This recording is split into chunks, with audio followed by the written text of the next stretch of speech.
News 24 today Chanakya के exit poll पर इस खास कवरेज में एक बार फिर से आपका स्वागत है। जल्दी से अब की ब्रेकिंग न्यूज आपको बता देते हैं कि बिहार के विधानसभा चुनाव में क्या होने वाला है 8 तारीख को।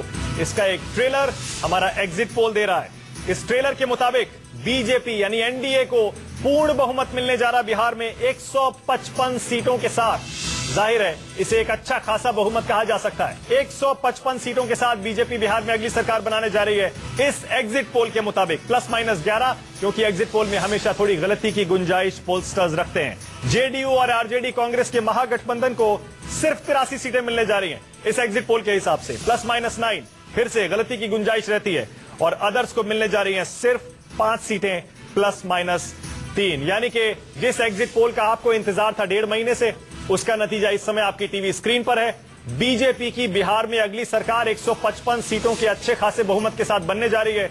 और ऐसा लगता है लालू और नीतीश के करियर पर गंभीर प्रश्न चिन्ह खड़े होने वाले हैं, अगर एक बार फिर से कह दें, अगर ये एग्जिट पोल 8 तारीख को सही साबित होता है तो अब की बार किसका बिहार, इसका जवाब अभी मिल गया है। ये एग्जिट पोल है, जैसा हम लगातार आपको बता रहे हैं। 8 तारीख को नतीजे आएंगे, लेकिन जो हमारा एग्जिट पोल कह रहा है उससे साफ दिख रहा है कि ये क्लोज कॉन्टेस्ट नहीं, कांटे की टक्कर तो दिख रही थी, लेकिन 5 तारीख आते आते दूध का दूध पानी का पानी भी होता दिख रहा है। 8 तारीख का हम इंतजार जरूर करेंगे। हमारी editor in chief Anuradha Prasad है मेरे साथ, 4 वरिष्ठ पत्रकार अरुण जी हैं, साथ में शंभू जी, विनोद शर्मा और हमारे एडिटर इनपुट सुकेश रंजन भी। आप चारों का क्विक कमेंट चाहूंगा इससे पहले कि हम राजनेताओं से प्रतिक्रियाएं लें और उनमें से हमें मालूम है किस तरह की प्रतिक्रियाएं मिलने वाली हैं। शुरुआत करेंगे विनोद आपसे।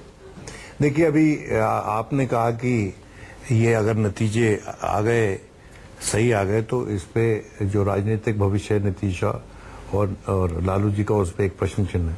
मैं समझता हूं कि ये जो सर्वे आया है इससे चाणक्य के भविष्य पर भी एक प्रश्न चिन्ह लग सकता है। देखिए, हमको बैलेंस होकर बात करनी चाहिए।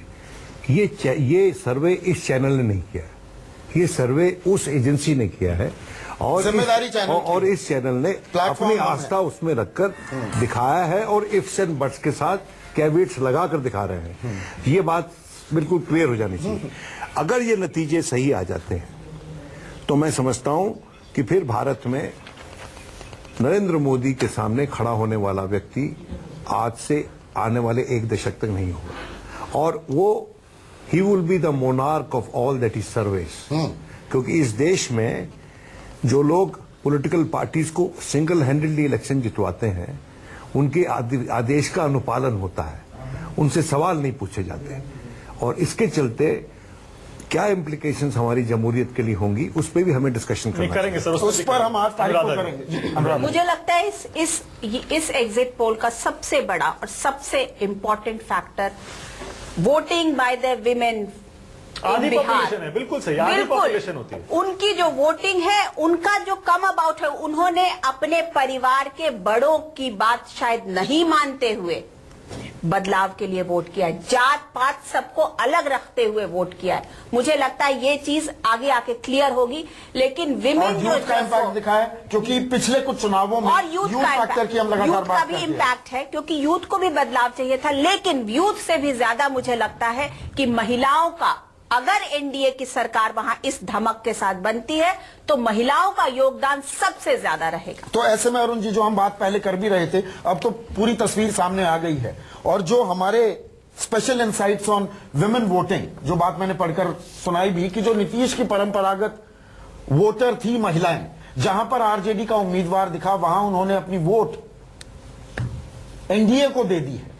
तो क्या, जो सवाल मैं शंभू जी से पूछ रहा था, हमने कास्ट को कुछ ज्यादा तवज्जो तरजीह दे दी, यहां पर कास्ट के बेसिस पर वोटिंग होती नहीं दिखी है। वो बाउंड्री, वो खांचा ढांचा, जो भी शब्द इस्तेमाल कर लीजिए, वो टूटता दिखा है क्या इन आंकड़ों में? नहीं, निश्चित रूप से इन आंकड़ों में वो चीज तो टूटता हुआ दिख रहा है। और इन आंकड़ों में एक और छुपा हुआ संदेश है कि जो इधर का इलेक्शन ट्रेंड है कि हंग मत लाओ, क्लोज मत लाओ, आर पार है, आर पार कर दो, वो एक चीज तो इसमें दिख रहा है कि आर पार दिखा रहा है। लेकिन ये एक खास ढंग का चीज बिहार में दिखाई पड़ता था कि जब सब, मान लीजिए आपको वोट देना है, आप बिहार के हैं, तो आपके मन में एक हिचक जरूर आता है, आप चाहते हुए भी, कि नीतीश और लालू दोनों एक तरह से मतलब सिद्ध फ्लॉप किए हैं, और दूसरा कि दोनों एक तरह से कहिए एग्जॉस्टेड हैं, ये भी एक सिम्टम है। तो मेरा ख्याल है कि ये आंकड़ा इतना बड़ा होगा कि नहीं होगा, लेकिन ये थोड़ा बहुत सिकुड़ के हो सकता है कि आपका ये एग्जिट पोल का आंकड़ा सही ठीक है। निकले। मैं अब जरा हम सबको संदीप हमको थोड़ा तैयार हो जाना चाहिए। जेपी यादव जी के पास चलते हैं, हाथ जोड़ के। जेपी यादव जी, मुझे पता है कि आप खुश नहीं होंगे इस आंकड़े से। हम मान रहे हैं कि ये गलत हो सकता है क्योंकि सिर्फ एग्जिट पोल है। जयप्रकाश यादव। हाँ, जयप्रकाश यादव जी, हो सकता है ये आंकड़ा गलत हो, लेकिन जो आंकड़ा दिखाई दे रहा है, जाहिर है आप सहमत होंगे इससे। हम ये आपकी प्रतिक्रिया जानना चाह रहे हैं, अगर ये सही हो गया तो। आप स्वयं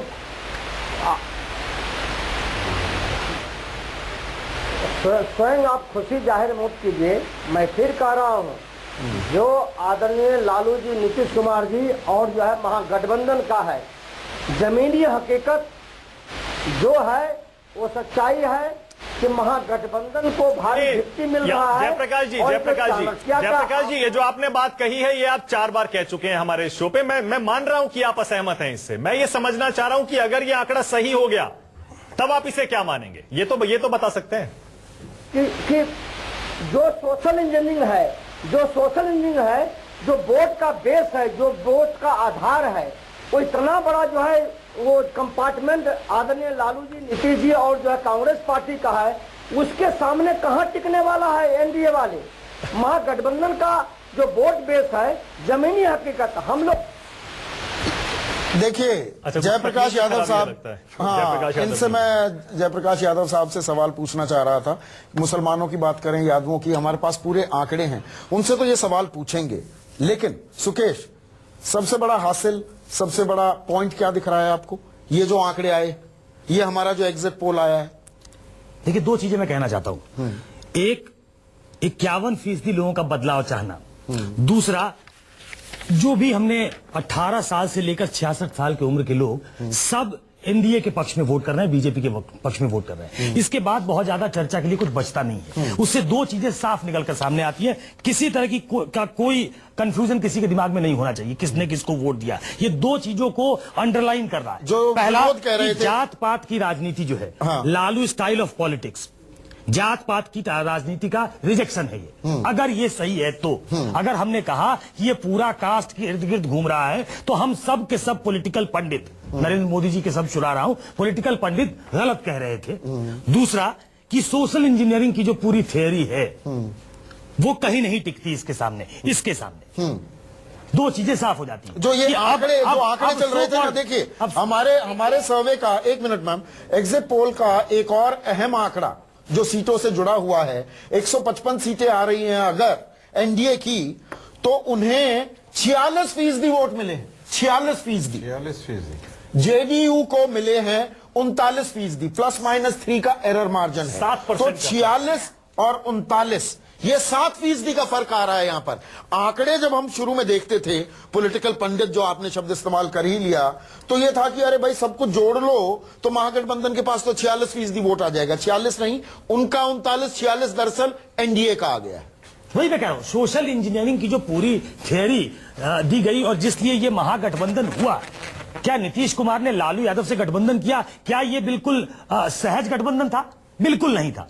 ये इसलिए किया गया क्योंकि पिछड़ों को एक करना था, फॉरवर्ड और बैकवर्ड को अलग अलग सेक्शन में खांचे में देखा गया। लेकिन ये डेटा हमें बताता है कि नरेंद्र मोदी जो बार बार कहते रहे कि इस बार का चुनाव विकास पे होगा, जात पात पे नहीं होगा। हालांकि बात वो भी यदुवंशी की करते रहे, लेकिन ये बताता है कि शायद उस दिशा में लोग गए ही नहीं। ठीक है, हमारे बात क्या है कि जो पोलस्टर हैं और जो स्विंग फैक्टर वो करते हैं, अगर आप देख रहे हैं तो 7% का स्विंग जो है वो इनके लिए, एनडीए के लिए गया। उसका मतलब और सिर्फ मतलब एक है कि वो बदलाव चाह रहे थे, चाहे वो, और उन्होंने बदलाव एक तरफे से वहां की जनता ने बदलाव किया। तो ऐसे में जो विनोद कह रहे थे वो सही है कि सोशल इंजीनियरिंग की जो बात थी, चाहे वो शायद इतनी ज्यादा हावी हो गई थी कि लोग इसी पे सोच रहे थे। इसमें एक और चीज जुड़ी हुई है क्या? नरेंद्र मोदी का उनके जादू पर, जलवे पर जो सवाल उठने लगे, बिल्कुल, वो दरअसल बरकरार है क्या? को बिहार की जनता परखना चाहती है। उन्होंने नरेंद्र किसी मोदी के प्रधानमंत्री लिए ने एक के स्टेट लिए ये इलेक्शन में वोट आज दिया। तक इतनी रैलियां ये नहीं वोट की हैं। बीजेपी एनडीए के लिए नहीं, ये वोट नरेंद्र मोदी के लिए है, क्योंकि वहां की जनता नरेंद्र मोदी को परखना अच्छा, चाहती है। पवन वर्मा हमारे साथ जुड़ गए हैं जेडीयू के। पवन जी, स्वागत है आपका हमारे इस एग्जिट पोल पर खास कवरेज में। पवन जी, आज आपकी मुस्कान गायब है। पवन जी, पवन जी, मैं हाथ जोड़ के कह रहा हूं, जैसा हम सारे जेडीयू आरजेडी कांग्रेस के नेताओं से कह रहे हैं, एग्जिट पोल है, गलती हो सकती है। इतना डिफेंसिव क्यों हो रहे हो मानक? नहीं, ठीक है, चलिए फिर भी ये हमारा एग्जिट पोल है। पवन बाबू, आप तो डिप्लोमेट हैं और बहुत कुछ 155 झटके आप झेल सकते हैं। हाँ। ये झटका कैसा लगा आप? 155 सीटें बीजेपी एनडीए को, और आपको जा रही है सिर्फ 83। पवन जी, सिर्फ 83। क्योंकि आपने शब्द इस्तेमाल किया झटका का। झटका तो आपके पोल करने वाले को 8 तारीख को लगेगा। पवन जी, ठीक है, फिर आपका भी। इंटरेस्टिंग है, फिर इंटरेस्टिंग भी। मैं कहूंगा इंटरेस्टिंग पवन जी, है। फिर भी पर पवन जी, हास्यास्पद है, हास्यास्पद है। फिर भी पवन जी हास्यास्पद है, फिर भी अगर सही हुआ तो, अगर सही हुआ। नहीं, मैं देखिए मैं आपको बताऊं, अगर सही हो पर तो कोई डिस्कशन नहीं हो सकता। मैं सिर्फ ये कहना चाहता हूं कि इस बारी जो बीजेपी का कैंपेन था वो नकारात्मक था, विषयहीन था, विभाजनकारी था और असफल था। और जो नरेंद्र मोदी जी की विकास पुरुष की एक किरदार था 2014 में, वो 2015 तक बहुत धूमिल हो चुका था। दूसरी तरफ आप किसी से पूछ ले, कोई भी सर्वे करवा ले, नीतीश कुमार जी के लिए एंटी इनकम्बेंसी नहीं थी और महागठबंधन के बीच ग्राउंड पर बहुत अच्छी ट्रांसफरेबिलिटी ऑफ वोट्स हुई है। और साथ साथ ये सामाजिक न्याय के साथ विकास न्याय संगत तरीके से करने, उस पर भी एक रेफरेंडम था। पवन जी, दो तीन बातें। पवन जी, दो तीन बातें। आप देखिए, हमारा पहला सवाल जो था ना, क्या आप परिवर्तन चाहते हैं? 51% लोग कहते हैं कि हाँ, परिवर्तन चाहते हैं।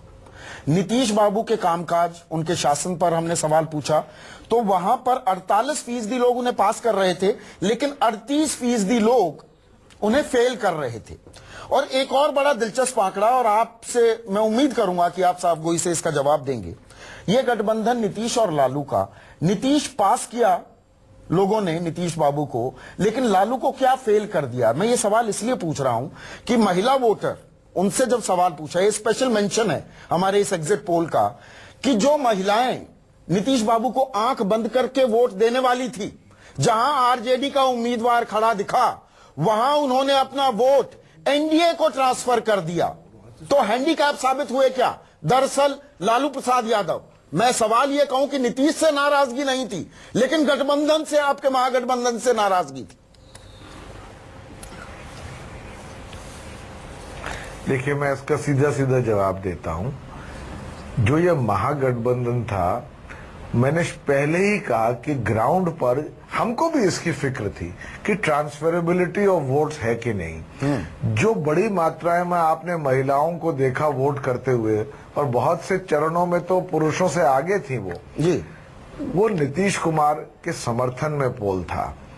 और मैं एक और बात बता दूं आपको, ये बैकवर्ड फॉरवर्ड की लड़ाई नहीं थी। आप कभी भी मूल्यांकन कर लीजिए, नीतीश कुमार जी को हर वर्ग से समर्थन मिला है। तीसरी बात, मुझे थोड़े सा अचरज है, हैरत भी है कि आपके पोल करने वाले किससे मिले जिन्होंने कहा इतने बड़ी मात्रा में कि नीतीश कुमार से नाखुश है। और परिवर्तन किस चीज का? ठीक है पवन जी, पवन जी ठीक है, मैं सहमत, मुझे पता था, जाहिर है आप यही कहेंगे कि आप इससे सहमत नहीं है। और पोल पर सवाल अक्सर उठते हैं उस पार्टी की तरफ से जिसके पक्ष में नहीं जाता है, बहुत सहज सी बात है। संबित पात्रा बीजेपी से और कांग्रेस से संजय झा भी जुड़ गए हैं, दोनों का स्वागत है। डॉक्टर पात्रा, पहला सवाल आपसे। डॉक्टर पात्रा, आपको भी हैरानी हो रही है हमारे इस एग्जिट पोल के नतीजे से? आप भी हैरान हैं? 155 बीजेपी प्लस और 83 जेडीयू प्लस। उम्मीद से दुगना तो नहीं हो गया? देखिए, मैं बिल्कुल मैं साफगोई से कुछ बातें कहना चाहूंगा। हाँ। देखिए, चाणक्य ने, टुडेज चाणक्य ने अपने लिए एक ऐसा स्थान इस पोलिंग वर्ल्ड में बना लिया है कि तमाम लोग इंतजार करते हैं कि आखिर ये टुडेज चाणक्य का जो रिजल्ट है वो कब आएगा। आप सबसे पूछ लीजिए, कोई लोग मानते होंगे, कोई नहीं मानते होंगे, मगर तमाम लोग वेट जरूर करते हैं, क्योंकि 2014 के चुनाव के समय जिस क्रेडिबिलिटी के साथ टुडेज चाणक्य ने नतीजे को रखा, हर कोई फेल हो गया वहां पे। तो स्वाभाविक रूप से मैं किसी और चैनल में भी अभी था, मैं देख रहा हूं कुछ लोग चाणक्य का नाम नहीं ले रहे थे, मगर कनखियों से देख रहे थे कि चाणक्य क्या कह रहा है। और मैंने वहां कहा कि टुडेज चाणक्य पे विश्वास करिए, दो कारण है। मजाक में मैंने कहा कि दो कारण है टुडेज चाणक्य पे विश्वास करिए। नंबर एक, वो चाणक्य है, चाणक्य पे अविश्वास करने का मतलब ही नहीं होता, क्योंकि कूटनीति में चाणक्य से बड़ा कोई नहीं।